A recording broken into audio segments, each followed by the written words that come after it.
Avez-vous déjà eu une telle dalle que vous vous êtes dit que vous pourriez manger des pierres? Attention la prochaine fois. Car sachez que les cailloux de rivière agrémentés de condiments et d'épices sont désormais à la mode en Asie. Les vidéos de cuistots préparant du suodiu, le nom du plat, à la poêle font fureur sur les réseaux sociaux. On en vend sur les marchés nocturnes, on en prépare au bord des rivières et on s'en sert pour faire des farces.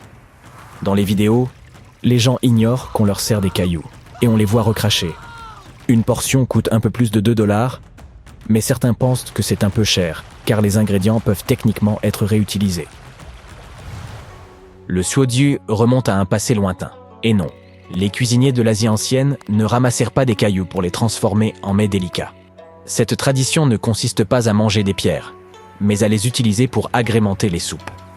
Et il ne s'agit pas non plus de n'importe quel caillou. On n'utilise que les plus petites pierres issues des ruisseaux d'eau douce et des rivières poissonneuses. Il y a plusieurs siècles, lorsqu'on ne pouvait ni emporter son goûter ni conserver les aliments très longtemps, les longs déplacements estivaux en bateau étaient très problématiques.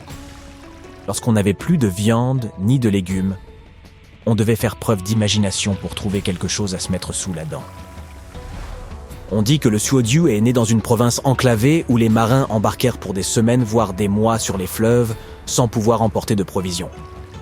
Lorsqu'il n'y avait pas de poissons, ces gens avisés se tournèrent vers les pierres et les galets pour composer leur menu. Les pierres, après avoir longtemps baigné aux côtés des poissons, des huîtres, des palourdes et de tout ce qui se trouve sous l'eau, absorbaient l'arôme de ces délicieux habitants des rivières. Une fois dans la marmite, ils ne se transformèrent pas en une boue comestible, ainsi qu'on pourrait le croire, mais libéraient une explosion de saveurs poissonneuses. Avec l'arrivée des bateaux à moteur et le développement économique de la province, ce plat a ensuite perdu de sa popularité. Mais aujourd'hui, le plat le plus dur du monde est de retour, et il semble ne laisser personne indifférent parmi ceux qui l'ont goûté. Certains affirment qu'il s'agit d'un encas parfait pour les amateurs de fitness, car il ne contient aucune calorie et se décline en une multitude de saveurs.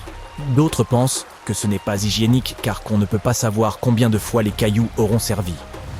Quoi qu'il en soit, la préparation de ce plat est un véritable spectacle. Idéalement, vous devez vous procurer des pierres fraîches directement dans la rivière. Si elles restent trop longtemps à l'air libre, elles perdent toute leur saveur. Ces pierres sont donc frites dans du saindoux ou de la graisse animale ou végétale et leur saveur se répand dans l'huile.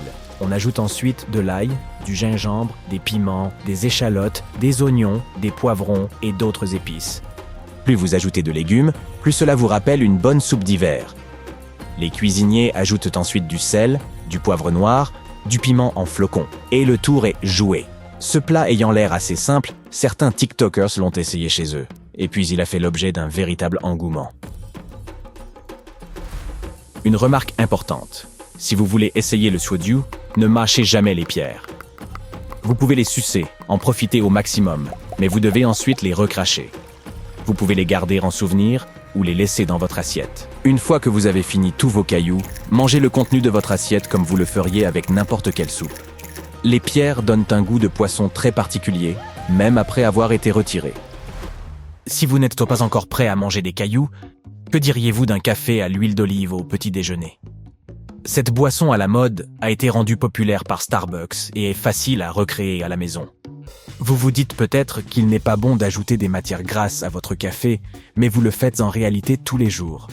Le lait entier et la crème sont des ingrédients très gras. Dans certains pays, comme Singapour, on ajoute du beurre à son café depuis des dizaines d'années. Les adeptes de cette boisson affirment que la caféine absorbe toutes les graisses du beurre, qu'elle pénètre donc plus lentement dans votre organisme et que le café vous donne ainsi de l'énergie plus longtemps. L'huile d'olive a depuis longtemps la réputation d'être une merveille pour la santé. Lorsque vous la consommez sous quelque forme que ce soit, elle vous enrichit en vitamines et en antioxydants. Si vous craignez que votre breuvage ait un goût d'huile d'olive, optez pour la torréfaction noire. Son goût est plus intense. Si vous n'aimez pas le café, je peux peut-être vous proposer un verre de Pilk. Ce mélange de Pepsi et de lait, Milk en anglais, fait fureur depuis que Lindsay Lohan a présenté le concept dans une campagne publicitaire pour les fêtes de fin d'année. Les internautes se sont littéralement jetés sur l'idée, et tout le monde a commencé à boire ça sur TikTok pour partager ses réactions. Dans la publicité, on ajoute du Pepsi à un verre contenant du lait. Dans la réalité, les utilisateurs préfèrent verser leur Pepsi avec quelques glaçons, puis l'agrémenter de lait de vache, d'avoine ou de soja. Ceux qui ont essayé reconnaissent que ce n'est pas mauvais. Et certains disent que c'est comme du Pepsi, mais en plus crémeux. Que diriez-vous maintenant d'un biscuit? Mais pas de n'importe quel biscuit. Celui-ci est à la guêpe. Cette friandise ori japonaise contient des morceaux de guêpe à chaque bouchée et a été créée par des fans de guêpe et un boulanger. Mais seules les méchantes guêpes sont utilisées, les guêpes fouisseuses. Elles ont pour particularité de paralyser les insectes pour les offrir au déjeuner à leurs larves affamées. Mais ne vous inquiétez pas, elles ne vous feront pas de mal une fois bouillies, séchées et ajoutées au mélange de biscuits Ori. Les personnes qui ont essayé, ce produit disent qu'il a une saveur sucrée et salée, et que les guêpes ont un peu le goût amer des raisins secs brûlés. Ah, bravo! Les œufs de 100 ans sont une autre idée venue d'Asie. Il s'agit d'œufs qui ont été conservés pendant une très longue période dans un mélange spécial d'argile, de sel, de cendres de bois et de chaux vive. Avec le temps, le blanc de l'œuf devient brun foncé ou noir et gélatineux, et le jaune devient vert foncé. Ce ne sont pas les couleurs les plus attrayantes, mais l'œuf a alors une saveur riche et peut être consommé sans danger. Il n'y a pas de bactéries, ni de moisissures à l'intérieur. Ces œufs sont généralement servis en entrée avec de la sauce soja. Ce sont des œufs de canne, de caille ou de poule, et on les appelle aussi œufs de 1000 ans, œufs millénaires ou œufs de peau.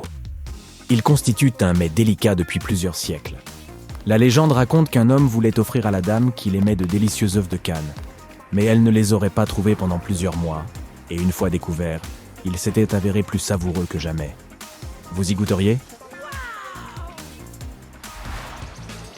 Si vous visitez un jour un marché en Corée du Sud et que vous sentez une odeur de fruits de mer mais que vous n'en voyez pas, il s'agit sûrement du stand de Byeondaeji.